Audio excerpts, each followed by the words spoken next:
Now, The Hunt Palmer Show. Yes! I feel like I've been waiting for this my entire life. You're listening to The Hunt Palmer Show on 104.5 ESPN Baton Rouge. Jolly good fun. Jolly good. Locking down the middle of the day. America's favorite daytime fun show. Live from the Mercedes-Benz of Baton Rouge studio.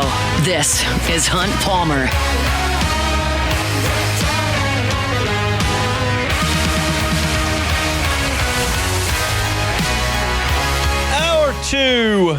Tuesday edition of the Hunt Palmer Show, brought to you by Daryl May with Trusty Properties. Got a lot to do here. Sharief, Ishaq in 30 minutes talking Saints. We're starting with LSU and the in-depth chart. Been working through this feature day by day as I've done it on LouisianaSports.net every day. About 8 o'clock, got 3 more to go. We tackled the edge position today on in-depth chart. And I'll just say this to begin the segment. I think this group is awesome. I think they have put together a difference-making group. The best position group, is it perhaps? I'm going to rank those at the end of this feature. Okay. All right. I'm sorry. I haven't done it yet in my head. I just decided that's what I'm going to do. Edge will be in the discussion with wide receiver. I mean, I guess you could say quarterback, but I mean, it's tough to say quarterback because it's really just, and those are the 3 that'll be in the discussion, and we'll see. I think it's possible it could be first. And you look at and part of the reason is the talent they've acquired. Part of the reason is what Kevin Peoples showed me last year. He took Braden Swinson and Savion Jones, who Savion had played 3 years at LSU, and Braden Swinson had played 4 years at Oregon and LSU total. And Swinson had 2 sacks. In his first year at LSU, his career total was 5. Savion Jones had 4.5 sacks and 3.5 tackles for loss. These guys were not productive players. And they became a fierce edge duo. Swinson was one of the better pass rushers in the SEC. Savion Jones went in the 3rd round of the Broncos. It is almost inarguable to me that Kevin Peoples' impact on those 2 guys was substantial. And then you look at the talent level that they've got on this team. And if he can get a similar jump in production from these guys, look out. Because you lose Swinson and Jones. Paris Shand moves on through graduation as well. He signed with the Bills. And then Deshaun Womack transfers to Ole Miss. So that's what you lost from edge. But Gabriel Elliford's back. Dylan Carpenter's back. Kalaj Cobbins is back. C.J. Jackson is back. Those guys were on last year's roster. Relaford is the only one that really played, but you have 3 other guys that you bring back into the fold. And then you go get Jamari Butler and Patrick Payton and Jack Pyburn from the portal, all Power 4 transfers, all impactful players last year at their former stop. And you also bring in Damian Shanklin as a true freshman, top player in the state of Indiana, 4-star edge rusher, 6'5", 260, and a guy that the staff really likes from his early enrollment. So what do we know about this group? Well, Jack Pyburn, we already know, is more than capable of lining up on an SEC edge and knocking a tackle right in the teeth and going to tackle a running back. He's a relentless competitor, a relentless worker, bit of a crazy person on the field. And he was productive last year at Florida. 60 tackles from the edge. Savion Jones had a 3rd-round draft pick season. He made 40 tackles. Pyburn made 60. Now, you look at Pro Football Focus, 78.9 against the run. That's excellent. He was over a 75 against LSU and Ole Miss. And if you look at his last 7 games of the season, he was only credited with 1 missed tackle for Pro Football Focus. He's an excellent SEC run defender. But you also have to give the other side. He has 1 career sack at Florida in 29 games. 1, playing the edge. Now, reportedly, Pyburn left Florida because they didn't feel like they were going to play him a lot on 3rd downs. And while it's incredibly helpful in winning games for you to line up in 1st and 2nd down and make 60 tackles against the run, that helps teams win, it doesn't get you paid. And if Pyburn wants to be a substantial NFL draft pick that gets a nice signing bonus and a real chance to make a roster, he's going to have to play some on 3rd downs. And if Florida wasn't going to give him that option, which that's not me saying that, that's Matt had a Gator guest on his show when Pyburn transferred, and that was the inclination from Gainesville. Well, here's an opportunity. And we talked to Jack Pyburn in the spring, and he said, I work with Kevin Peoples every day. I do pass rush moves around my kitchen table all day. Like, he is committed to being a better pass rusher, and his upside is huge. Then you look at, speaking of upside, Patrick Payton. And this is a guy, and I've used this statistic a lot, but we're easing back into football, and many of you may have forgotten it or didn't hear it the first time. But he had 16 sacks and 31.5 tackles for loss in 40 games at Florida State. If you want to put that in perspective, Kiki Mingo at LSU also played 40 games. He had 15 sacks, one fewer than Payton, and 29 TFLs, 2.5 fewer than Payton in his 40 games. So Payton has the size, 6'6", and the production of Kiki Mingo in the ACC. Now, you can look at Payton and go, okay, well, he had 14.5 tackles for loss 2 years ago, and then last year it went down to 11. He had 7 sacks 2 years ago. It went down to 4, and that's fair. He had 10 pass breakups 2 years ago, none this past year. All that's fair. Like, his production across the board dropped last year. But I also want to throw in the caveat here that the year prior, he was on a 13-0 team that should have gone to the playoffs. This past year, they were 2-10. When you face 90 fewer pass attempts because you're always losing, it's harder to rack up sack numbers.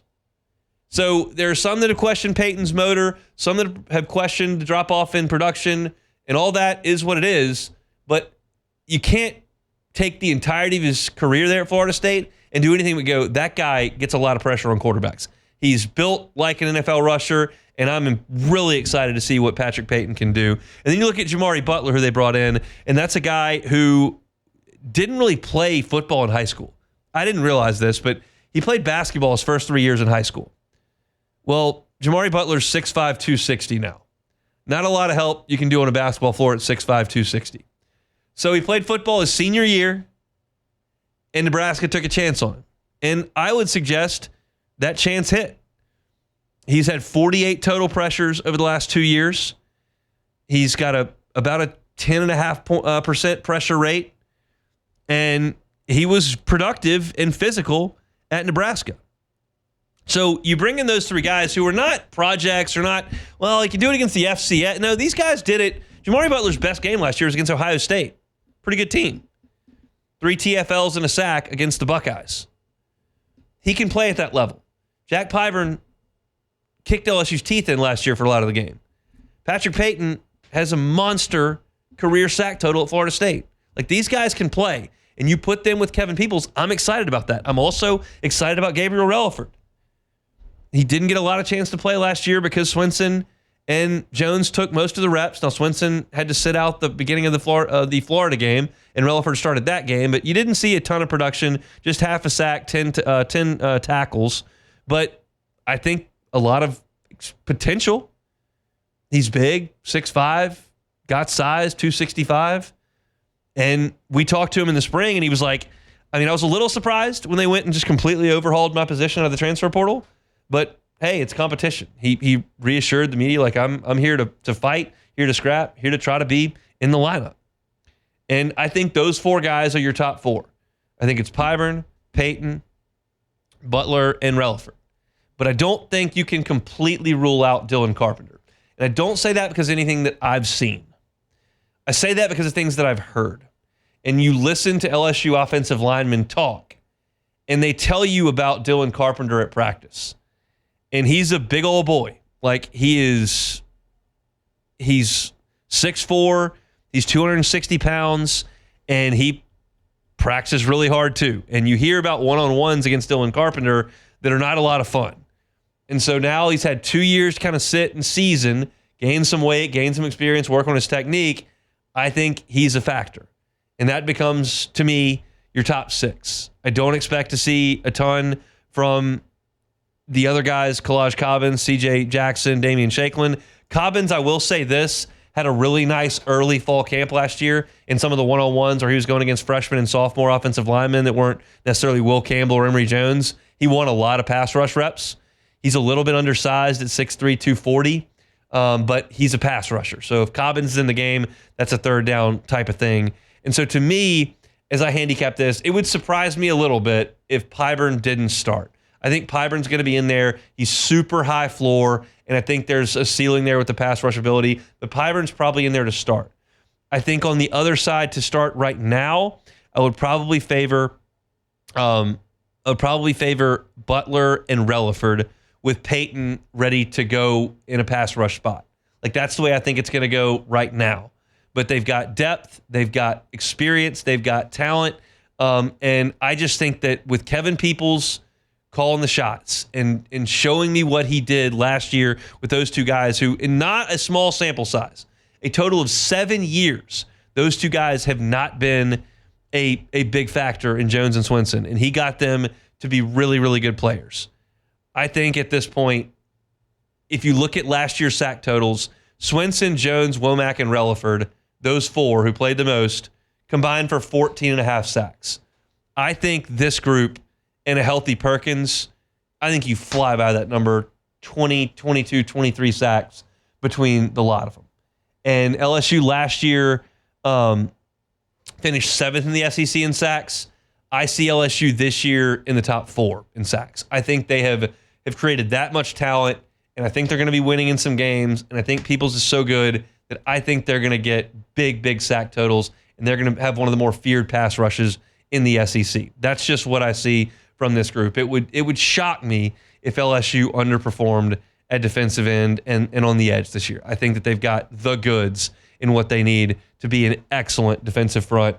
I'm a little concerned about the defensive tackles, and that's because you just don't have a lot of proven commodities there. You do at edge, and I think LSU is going to be great on the defensive ends. If you want to read my entire piece on that, you can over at louisianasports.net. It is, of course, for free. You can read every position preview that we've done. Started at center, went to guard, tackle, tight end, wide receiver, running back, quarterback, defensive tackle, and edge now in the books. I'll do linebackers tomorrow. We'll branch out to cornerbacks on Thursday, and then we'll wrap the week with safeties on Friday.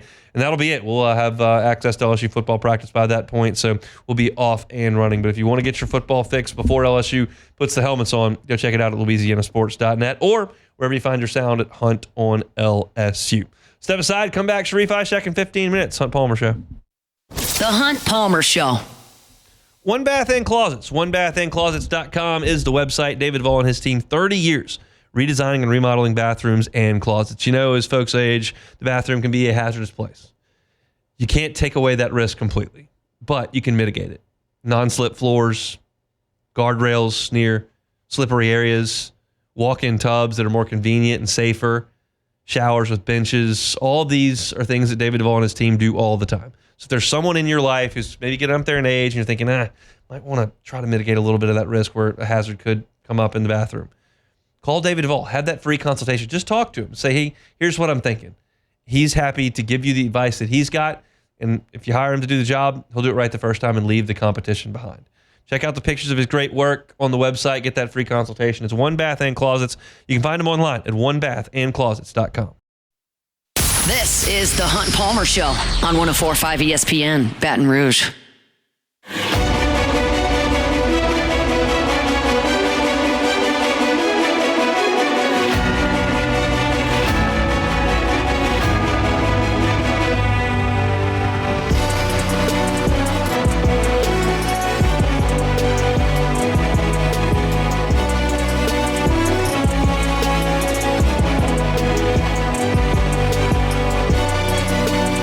Tuesday shows brought to you by Daryl May of Trusty Properties. If you've always dreamed of having your own hunting property, you've always dreamed of having a house on some acreage, always dreamed of having a place on False River, some land up in Mississippi, if you want to make that a reality, contact Daryl. Daryl has an intimate knowledge of the most premier listings around our state. He's licensed in Louisiana and Mississippi. And if you're looking for 30 acres, that's fine. If you're looking for 300 acres, that's fine. Daryl can handle that. He's been in South Louisiana for his entire life. He understands the ins and outs of the land business here in Louisiana. And if you would like to buy or sell property in Louisiana or Mississippi, Daryl is your guy. It's with Trusty Properties. And I'm going to give you his phone number here. So if this is something that interests you immediately, go ahead and give him a call. You can reach out to Daryl directly, say, hey, heard about you on the Hunt Palmer Show, and I really, really, really am interested in finding some land. And he can help you out with that. He's at 225-268-6915. Again, it's 225-268-6915. Big piece of land, smaller piece of property, lake house, camp house, or property up in Mississippi. Daryl May up at Trusty Properties can help you with that. Trusty Properties, a name you can trust. I did a segment on this last week, and it's a little bit of a rehash here, but we've got a little bit of time before we get to Sharief, and I want to go back over it because obviously not everybody's listening all the time, and I think that it's important to consider everything when stories like these start to percolate, and this one very much is. I think it's vital for the SEC to expand with these ACC defectors. You understand the ACC is doomed to fail. Like when you've got your flagship institutions, Florida State, Clemson, filing suit against you, you've got North Carolina leaking reports that they've got eyes on the SEC. Like this is a marriage that is over. There is no saving the ACC. They can try to enforce these exit fees as long as they possibly can and collect the huge cash when these teams ultimately leave. And they can try to scramble and go find Arizona or Cal or whoever they want. But you're not going to be a power league in the way that the Big 12 is no longer a power league.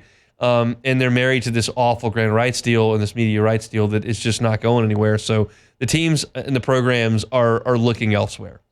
And I understand the SEC fan, the LSU fan that looks at this and says, I don't really want North Carolina. They're not that good at football, and I don't care about them. And I'm already mad that Auburn came off the schedule, and I'm already mad that Mississippi State came off the schedule, and I don't care about playing Missouri and Oklahoma. And like I get that, I get the people who believe that tradition is the most important thing and that cherish their rivalries and the way things have been for a long time. I get it. But this is no longer like fun and games with the cash. Well, how much did the SEC network check come in for? How much did the Big Ten network check come for? And what can you build with the funds from that? A brand new locker room with the sleep pods, and you can redo the tennis facility, and LSU can up in the golf course.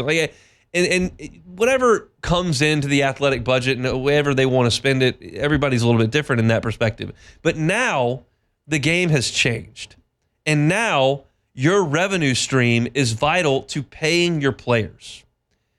And if you allow the Big Ten to go get North Carolina and go get Clemson and go get Florida State and go get Miami, and you allow then the Big Ten to own the West Coast with UCLA, USC, Oregon, and Washington, and own the Midwest with Michigan, Ohio State, and Iowa, and Wisconsin, and all that, and then own the East Coast with North Carolina and Clemson, and go up to the schools that are in the Big Ten with Maryland and Penn State and all that, and then you allow them to go down to Tallahassee and down to Miami, they've now become a national conference and can go to the television contract negotiations and say, look, this is what we got now. We got the whole country, so pay up. And that massive revenue stream allows them to pay their athletes more. And if the SEC wants to sit still and say, no, we really like our rivalries and we want to protect Florida from Florida State, and so we want to protect South Carolina from Clemson, and we want to protect Kentucky from Louisville and Clemson from South Carolina and all that, you're going to allow the Big Ten to run laps around you. And this is the analogy I wrote in my column at LouisianaSports.net today, that all of a sudden the Dodgers and the Yankees and the Mets are going to be in Columbus, Ohio, and Ann Arbor, Michigan, and Happy Valley, Pennsylvania, and the Minnesota Twins are going to be in Baton Rouge, Louisiana. And I gave the payroll figures. The Dodgers are paying like $340 million for their team this year. The Twins are at like $170, like half. And say all you want about all things that are changing. I hate that. Like, if you want to win games and you want to get players that can win games, you have to bring money in. The revenue has to come in. And if that means you've got to go get North Carolina and get Clemson and get Florida State and get Miami, and if Duke and NC State have to come to whatever, you don't want to have so many pieces to the pie that it gets diluted and the revenue share is not good enough to the programs before it goes to the players. But that's what the business people are here to make work. The SEC has to do this for the livelihood of the universities and athletic departments in the league. You have to continue to increase revenue streams. And I've said this a lot, and this is not a right or wrong thing. This is purely a feeling. But like, I wasn't less excited for the last game of the year last year when Oklahoma came out of the tunnel in Tiger Stadium as opposed to Auburn. I didn't think LSU's game in Kyle Field at A&M lacked the punch that a game with Florida or Auburn would have. That was the two teams who were unbeaten, or with one loss and unbeaten in SEC play. And, well, they were unbeaten in SEC to that point. And you had a packed house of 105,000, and it was raucous. And that'll be the case when LSU plays Oklahoma. That'll be the case when you got good football teams. And to have good football teams, you need the money. So you need the new additions to add the television markets to your footprint to then drive up the TV revenue. That's the easiest way to drive the revenue up. So, no, like, North Carolina's not been great at football. And sorry to those teams that have an ACC school in their state that we've promised not to join forces with. But at this point, you just have to do it. You have to do it. Because if you allow the Big Ten to do it, they will lap you financially. And you'll still have better weather, and you'll still have great tradition, and you'll still have better geographic recruiting footprint. But ultimately, money will erode the talent advantage. It will. Because you watch Major League Baseball, and the teams that spend the money generally win. The White Sox don't spend any money. They don't win. The A's don't spend any money. They don't win. The Dodgers spend the most money. They win. The Yankees spend a ton of money. They win. The Mets just started spending money. They're winning. It's almost a direct correlation. Yes, the A's have done more with less. Yes, the Padres have spent a ton and not gotten out of neutral.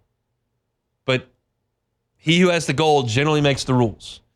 And so I'm willing to sacrifice some of the annual rivalries. They don't go away completely, but some of the annual rivalries, like LSU has done with Auburn the last 2 years, if it means you can keep up with the Big Ten in terms of paying players. Just in, Bryce Underwood, Michigan. Elijah Haven, story on 3, looking at Michigan. One of those guys is from right outside Ann Arbor. One of those guys is from right outside Baton Rouge. But the money talks. So to me, this is a no-brainer. I love LSU Auburn. I love LSU Florida, the memories I have of those games. But I'm more concerned, as you well know, with LSU keeping up and winning games. And to do that, you need the money. To get the money, you need the bigger conferences, the better TV deals, and the SEC needs to step on that and get to going on the ACC. We'll see just how that shakes out over time. All right, we'll step aside. When we come back, Sharief Ishaq from Saints Camp next. The Hunt Palmer Show. Genesis of Baton Rouge. GenesisofBatonRouge.com is that website. Every car that is on the lot is online at GenesisofBatonRouge.com. Most folks now, before they ever get behind the wheel of a car as a test drive, are going to start online. And that's okay at Genesis of Baton Rouge. They would love for you to do that. Go to GenesisofBatonRouge.com and see the whole inventory. If you'd like to test drive a vehicle, they've got great sales staff that'll hop in the car. They'll come to you, whether it's at work, whether it's at home, or you can go to them. And you can walk the lot, see the phenomenal service that they've got there, the facility they've got there, and the line of vehicles, which is second to none. Phenomenal warranties, excellent vehicles, and all of the models. IIHA top safety picks, all of them. Some of them top safety picks plus. Some of the safest cars on the road, some of the stylish cars on the road, some of the sportiest cars on the road. It's Genesis of Baton Rouge. Go by and see them. Check them out online at GenesisofBatonRouge.com. You're listening to The Hunt Palmer Show on 104.5 ESPN, Baton Rouge.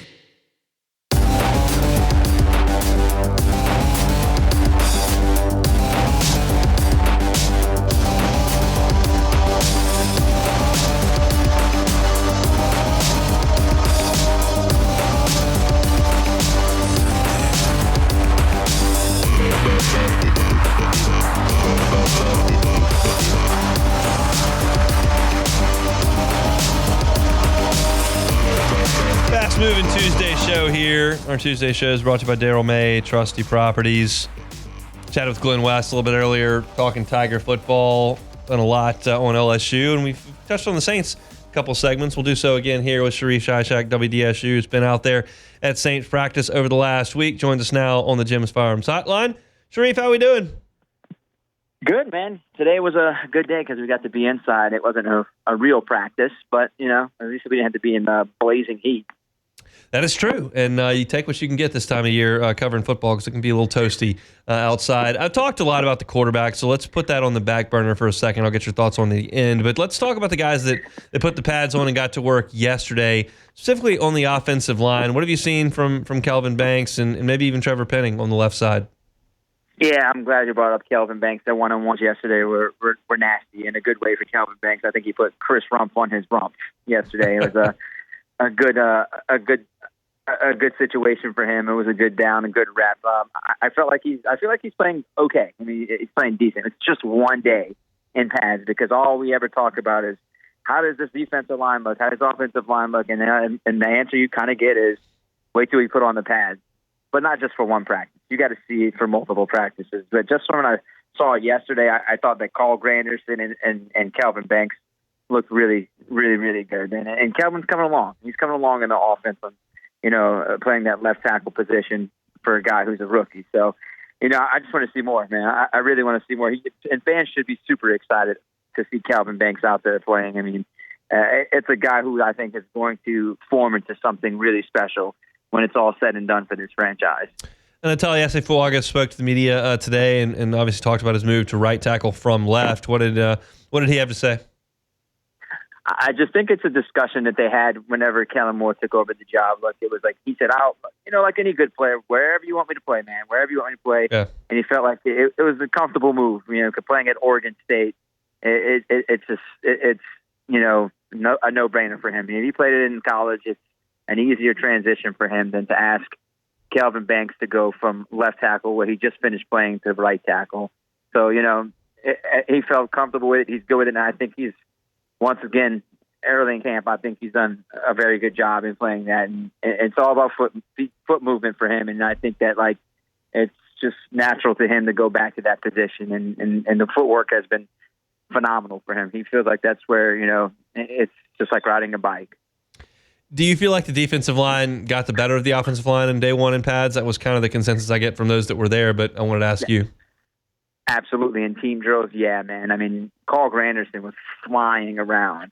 Carl and Chase Young, man, they were just flying around, disrupting in the backfield. Carl had a punch out, a strip sack early on in the team drills, and I think that, if it goes anything like this, yeah, the offensive line is going to get really challenged, which is a good thing. You want them to be challenged. You don't want it to be easy whenever you have a few moving pieces. You want them to learn going against Carl and Chase and Devon Gottschall, and I think they absolutely won day one, which it's not a bad thing. It really isn't a bad thing.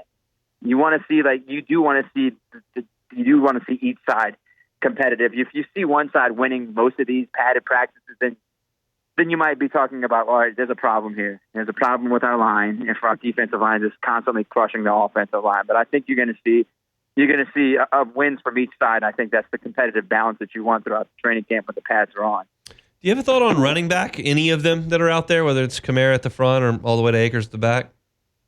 If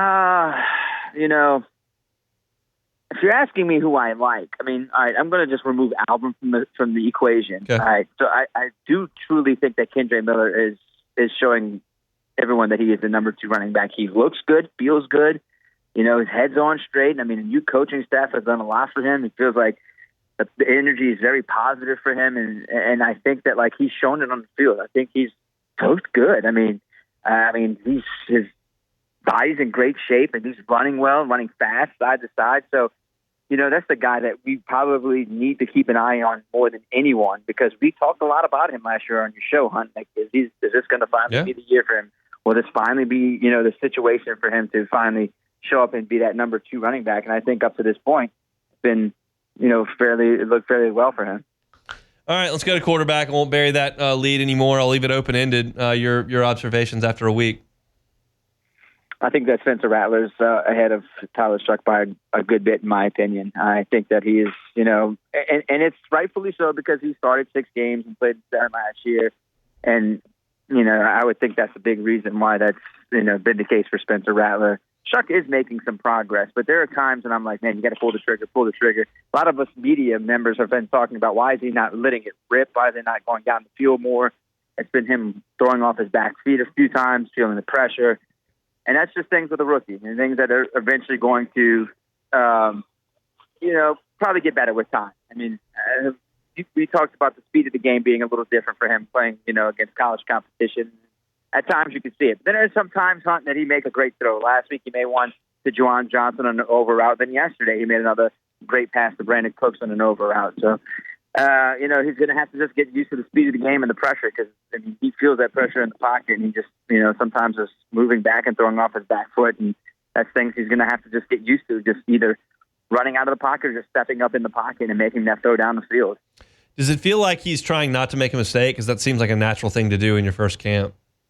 Absolutely, and that's the thing in 7-on-7 drills. I think Bobby Hebert brought up a good question because a lot of the quarterbacks in 7-on-7, mostly Tyler Shuck, he's just tucking the ball and running in 7-on-7. You should never tuck the ball and run in 7-on-7 because it's like flag football. You got to get the ball out, get rid of the ball. Somebody should be open, at least throw it. So yeah, I mean he's trying not to make a mistake, and I think Kellen Moore understands it. He doesn't want to make mistakes, but the one thing that I think Kellen has said a few times in this training camp, I'm okay with quarterbacks, throwing interceptions. It's going to happen. It's just how you respond. I'd like to see him take a few chances, make a few risks out there, make a throw down the field. If you throw an interception, fine. It's just how do you bounce back? How do you make yourself better after that? And I think that's what I think we want to see, or anyone wants to see from Tyler Shuck. Yeah, I mean, it's not apples to apples in any way. You're talking about the NFL here, and I'm talking about a guy 5th year in college. But Brian Kelly said in a press conference that Jaden Daniels wasn't throwing enough interceptions. He's like, he needs to throw the ball down the field and try to make something happen. And we know what happened. Ultimately, it all broke free, and that happened. So you feel like there's more untapped potential there, and maybe as he gets more comfortable and those receivers become more comfortable to him, he starts to take more chances. But do you think there's a reasonable chance Spencer Rattler starts the first game? Yeah, I think that wouldn't be the bad decision to let him be the starting quarterback because you got to look at the games that you start off with. Look, Arizona, San Francisco at home, then you go to Seattle and to Buffalo. Man, those aren't tough. Those aren't easy places to play. Would you throw a rookie quarterback who's never had a start in the NFL, who's still learning in training camp? Would you throw him into the wolves, into the fire like that to start his career? And set him back. I think that would be the smart decision to put Spencer Rattler out there, considering that he's played last year. He started 6 games. He started 6 games with an unhealthy team. You give him a healthy team to start off the season, that'll give you a chance to do something positive. So, I in my opinion, and a lot of people's opinions, I think you're going to hear the name Spencer Rattler to start off, the season as the same starting quarterback, and let it go from there. If it's not great at game 9, 10, then or maybe even earlier, you let Tyler Shuck take the reins and see what you have from the guy that you drafted 40th overall. That's interesting. Sharief, Ishaq, WDSU is our guest. Anything you picked up from the way that Kellen Moore runs practice as opposed to what you've been watching for the last 15 years? Oh, man, it is so much faster. The tempo is out of this world. The practices are ending quicker because they're getting a lot more work done, too. People are thinking, wow, why are these practices ending so early? They're getting a lot of work. The pace of play, the tempo is just unreal. It's something we haven't seen in I don't even know if Sean Payton really ran those type of up-tempo practices, but, man, they're getting a lot of work in. I'd say that, man. That Kellen has, got his head on straight in terms of, like, the amount of plays he's getting out there and in terms of the offense and the defense as well. I mean, they're just moving quick. They're getting a lot of plays done, even though practices are ending a little earlier. But you're going to start seeing practices extend a little bit more. But, yeah, the tempo has been phenomenal. I know first day of pads yesterday, a bit of a walkthrough indoors today. What's coming up in the next couple of days? Yeah, they're going right back into the pads, and I think the practices are going to extend a little bit longer. You're going to see those practices creep up a little past an hour and a half. The next few days, they're going to be off on Friday, and in the Saturday practice will probably be huge. I mean, with the fans being here, I mean, the fans, it's open to the fans the next 2 days too, but I think Saturday's practice is going to be big. I mean, going to have a big attendance here, so I think that you're going to start seeing things get a little bit chippier because it's getting warmer and warmer. I'm expecting a something to happen, a brouhaha, a little scuffle, a little fight to happen. We already had one last week without the pads, and it lasted for like a good 10 seconds. Brandon Cooks and Rajon Wright, but you're going to start probably seeing it get a little chippier, man. Watch it, because it's gonna be that time of training camp with the pads coming on for a few more times. Back in business down in New Orleans. If you're looking for Saints coverage, you can find it with Sharief, WDSU, and he's here every Tuesday with us talking black and gold. Thanks, Sharief. Next Tuesday, I'm going to give you a little TMI. I'm having an endoscopy and a colonoscopy, so enjoy that information that I come on your radio show next week feeling a little loopy. So well, there you have it. We may give you the week off after that, but we appreciate the heads up. So maybe we catch up in a couple of weeks. All right. I thought my TMI radio interview would be great next week when I'm loopy. Fine. Bye. The Sharief Ishaq with a personal HIPAA violation, and then the information that we may not have. Textbook stuff from Sharief. Maybe we get him on Monday of next week. How's that sound? We'll see. Maybe pre-operation when Monday's not going to be a great day for Sharief. If I've never been through you like process. Can't eat right or something. No, you eat, but you get rid of it. Yeah, You got to get rid of everything. So maybe not a great day either on Monday for Sharief. So maybe we give him a little bit of time. But we'll talk Saints each and every day moving forward. If you're looking for our Saints content, you can find it wherever you find your sound. Hunt on Saints. Subscribe to the YouTube channel. Get Saints content each and every day. Come back and close it out next. The Hunt Palmer Show. This is the Hunt Palmer Show on 104.5 ESPN, Baton Rouge.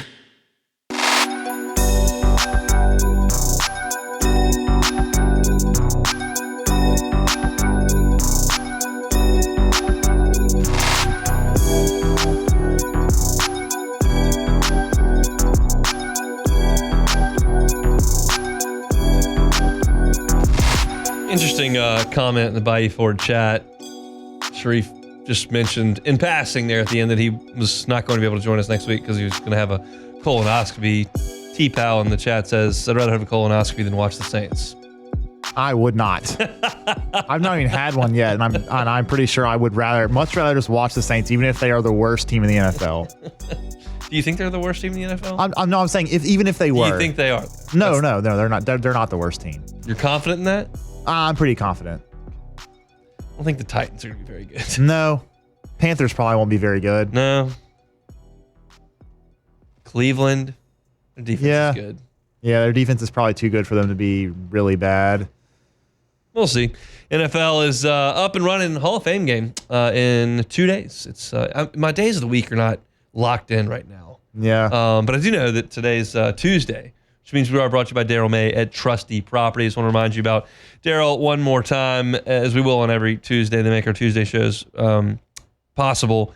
If you're looking for farm property, if you're looking for hunting property, if you're looking for agriculture land or second home property at False River, anything that deals with a significant amount of acreage, whether it's 10, 30, 300, Daryl can help you out with that. He's got access to the premium listings throughout the state of Louisiana, all throughout Mississippi as well. So if you've always thought about, man, love to purchase some land, or if you're thinking I need to get rid of some land, he can work on the buy side or the sell side for you. You can contact Daryl at 225-268-6915. Again, 225-268-6915. It's Daryl May with Trusty Properties, a name you can trust. Let's play some Take It or Leave It.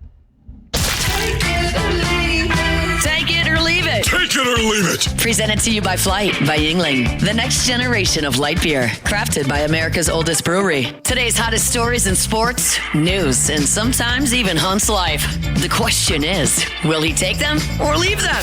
Just take it. Grab a Flight by Yingling. They come in the awesome slim cans, the next generation of light beer, just 2.6 carbs, 95 calories. Next time you're in a situation thinking, man, I like a light beer, whether you're at the pool or out at the lake, whether you're on the grill, it's warm out, and certainly when tailgate season rolls around in September and it's still blazing hot down here in South Louisiana, try Flight by Yingling. It's the next generation of light beer. Alrighty, first one here. Sad day yesterday. Cubs Hall of Famer Ryan Sandberg passed at just the young age of 65. Sandberg, a top 3 Cub of all time. Take it or leave it. Ooh, take it. I'll take it. I just and I was thinking of, like, he's definitely top 5, I think. So top 3 makes it a little more interesting. It's Banks, It's Sandberg. Santo probably is up there. No, I mean, it depends on what you think about the steroid stuff. I mean, Sammy's just hit 660. Yeah. Like he hit 600 home runs. If you're going to not really think about that too much, he probably 100%. And so Sandberg was there. I'm too young to have remembered his prime. Like he was the MVP in '84, but he was certainly on the team and the most famous player on the team when I started watching the Cubs in the early 90s. Mark Grace was there right there at the end of Rhino, and then his last year was 97, and 98 was when Sammy took off and hit the 60 home runs, so 66 that year. And that was really when I fell in love with the Cubs. So I was aware of Harry Carey calling Ryan Sandberg games in the 90s, but the faces of my childhood Cubs are Sammy Sosa and Mark Grace. And that was right after Sandberg. So the top 5 in some order is Fergie Jenkins, Ernie Banks, Ryan Sandberg, Sammy Sosa, and probably... I think Ron Santo's probably in there. Probably Andre Dawson. Or Andre, Andre maybe. Yeah, I mean, I think he trumps Rizzo, who was the face of the best run in the history of the Cubs, which was what we just watched. I was interested. That's probably it. Yeah, I was interested to look Baseball Reference just to check out like the. So Ron Santo is actually he's second in Cubs history of career WAR. He's got 72 career WAR. So I would not have thought that. I would not have either. I knew he was a really good player. And I think obviously a Hall of Famer as well, but. Ron Santo up there is well, yeah, but there's in the history, I was such a bummer that Ron Santo did not go into the Hall of Fame while he was alive. That's a huge bummer. I was unfamiliar with Ron Santo's career until I started listening to the Cubs when that became available to me in my driving years, and he was the color commentator. And he was the most emotional color commentator who's ever lived. For Saints fans down here to remember Hokie Gajan, like Santo was that times 11. I mean, he would just be screaming into the microphone. I mean, it was classic. But yeah, he passed away and had not gone to the Hall of Fame, which is a huge bummer. All right, last one here. Cubs Brewers hunt. Got to get a win. Cubs win tonight. Take it or leave it. Last night was terrible. It was. Got up 3-0 in the first, feeling great about it. Got Boyd on the mound, who's been awesome. He can't throw a strike. Offense goes in the deep freeze, just a disaster. Getting thrown out at third base. Ugly stuff. Awful baseball game last night. But only down 1 game. So you get back on the saddle. You go get them tonight at 6:40. You got to get a dub tonight. I'll take it. I really need I need 1 win. You can't get swept. If they lose 2 out of 3, they leave Milwaukee down 1 game. I'm fine with that. You can't leave Milwaukee down 3 games. So they got to get 1 tonight, and then we'll go see what they can do tomorrow. But it's crunch time now in Major League Baseball. I know that there just aren't very many people that care about that, but I do.